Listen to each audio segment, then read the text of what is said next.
Okay, these are some questions to address exercise issues. My son actually found some of these questions buried in the Instagram and YouTube questions. One is about compression stockings during exercise.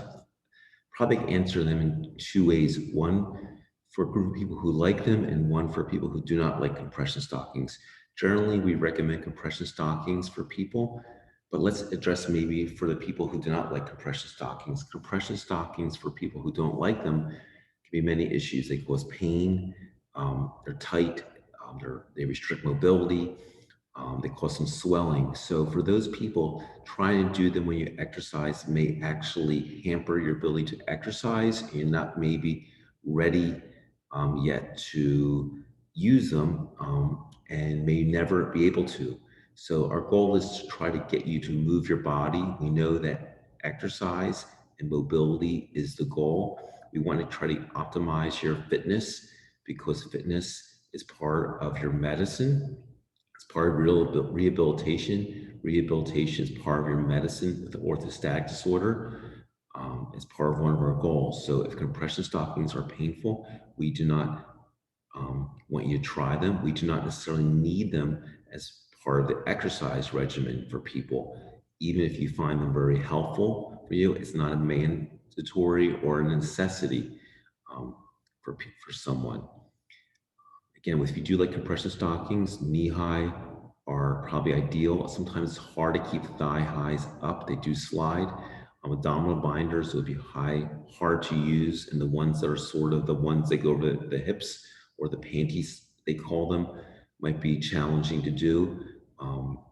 Those sort of Spanx shirts people might try can also be challenging to do.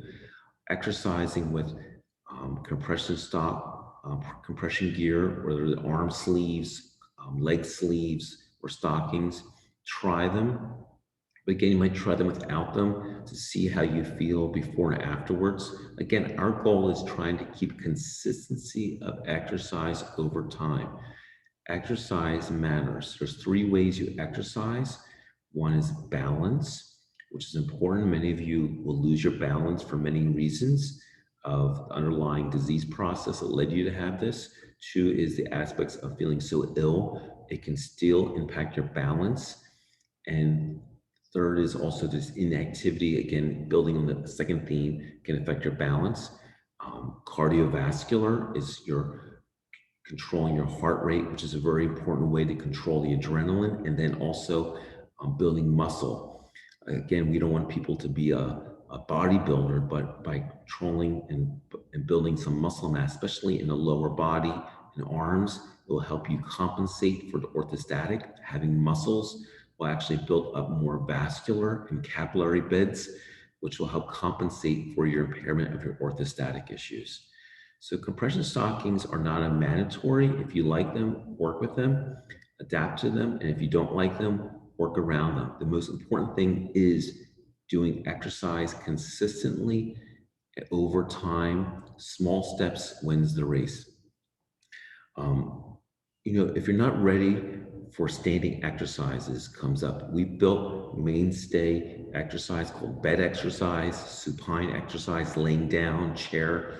We want you to do something, anything. If you can do 5 minutes, great. If you do 1 minute a day, great. If you can walk, great. The theme is something's better than nothing. Laying down actually will worsen your orthostatic disorder. So even there's an exercise called tilt training, which actually you keep your shoulders against the wall, your head can touch your feet and the rest of your body about 6 to 10 inches away from the wall. If you can do this, just getting the leg muscles used to pumping and keeping that baroreceptor primed, learning how to pump the blood back up and learning and remembering what its job is to pump the blood back up is important. The goal is sometimes is we know that people are not really ready yet for more intense workouts. We know that. The key is we got to start somewhere. Many people are frustrated, self-conscious, and embarrassed. We got to start somewhere, anywhere. So we don't worry about standing, recumbent, exercise in the bike, treadmill.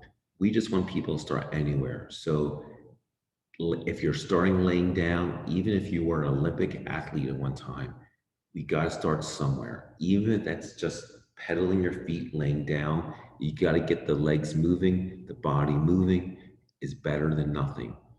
And we got to have some type of eventually, even if you can, not do a standing or sitting exercise in the day. You just can't lay down all day long. You got to sit in a chair, even recumbent in a chair. And if you can, try the tilt training exercise.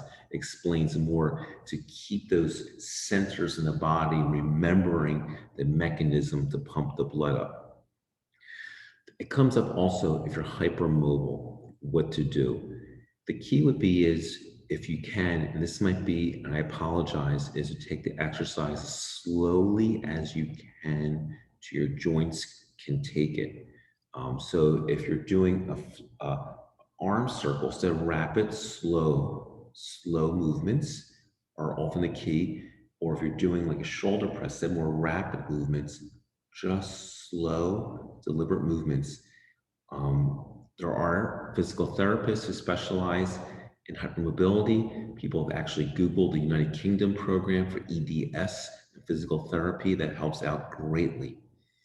Um, and that's one thing to recommend. But we recommend for people who are more hypermobile to try these exercises, videos, not as much about maybe um, the rapid sequence or repetitions, but taking them more slow, deliberate.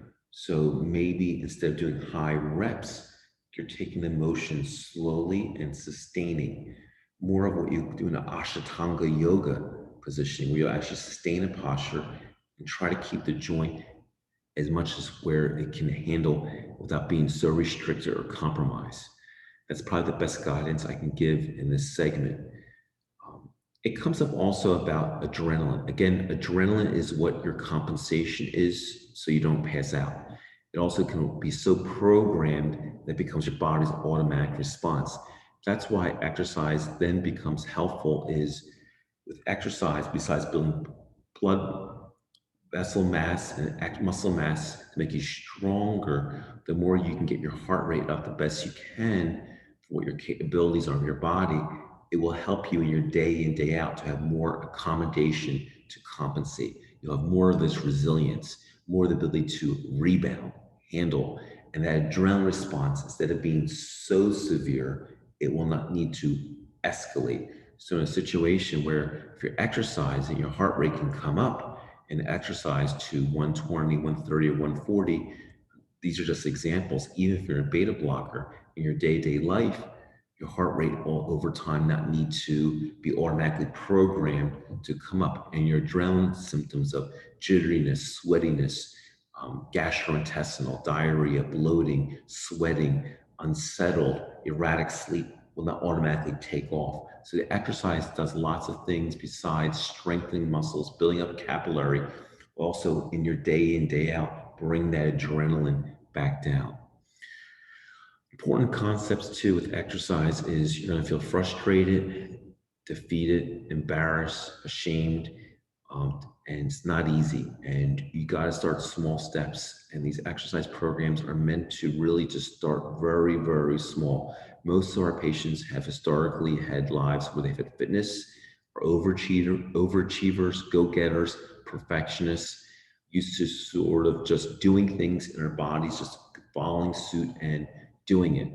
Now you're going to have to sort of start with really going very simply, and it's frustrating. And we acknowledge it, and we will work with you, but you got to just work with your body where it can be. And it might just be 2 to 5 minutes a day, and over time, claiming more. I appreciate you listening to this video greatly, and we wish you good health, good wishes, and be patient with yourself.